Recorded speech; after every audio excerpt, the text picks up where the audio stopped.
उत्तराखंड प्रदेश कांग्रेस अध्यक्ष प्रतीम सिंह ने मीडिया से रूबरू होते हुए कहा कि कांग्रेस पार्टी के कार्यकर्ता 2020 में जोश से पूरी तरह से भरे हुए हैं, तो इसका असर 2022 के चुनाव में भी साफ दिखेगा और निश्चित रूप से हम 2022 का चुनाव फतेह करने जा रहे हैं।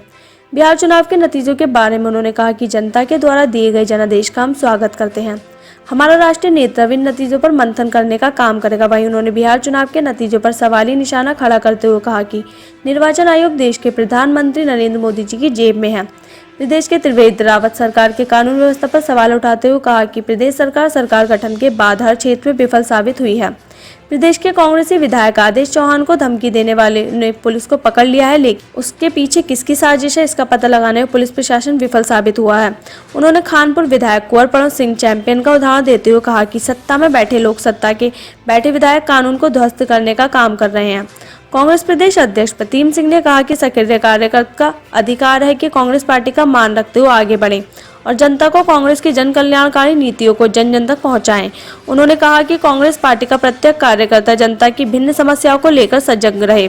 सत्ता में बैठे विरोधी सरकारी मिशनरी का दुरुपयोग कर रहे हैं, लेकिन कांग्रेस पार्टी के कार्यकर्ता निराश न हो। 2022 तक कायम रहेगा। निश्चित रूप से कार्यकर्ता जब 2020 में जो है जोश से जो है ओत-प्रोत है, तो फिर 2022 तक क्यों नहीं रहेगा।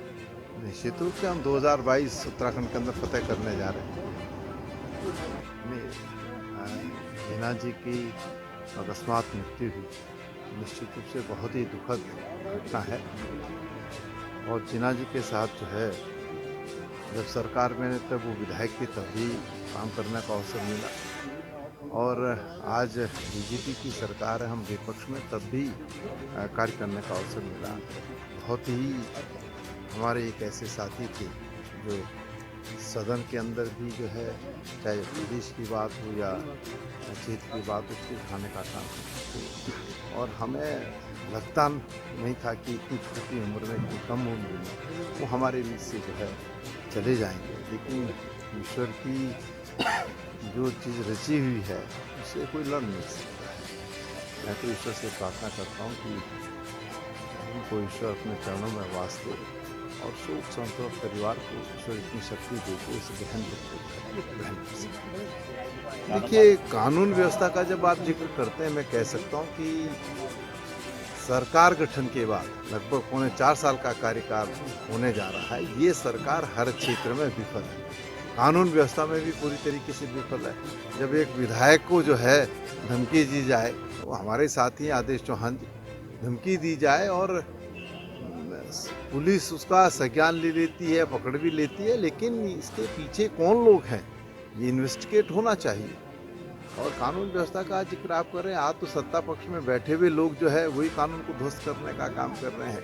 आपने देखा होगा एक विधायक चैंपियन जो है उनका एक वीडियो भी या ऑडियो कह लीजिए वायरल हो रहा है। तो किस तरीके से जो है प्रदेश के अंदर जब विधायक भी गुंडागर्दी पर उतर आए और तमाम भाजपा के लोग गुंडाई करने लग जाएं, तो फिर कानून व्यवस्था को संभालेगा कौन।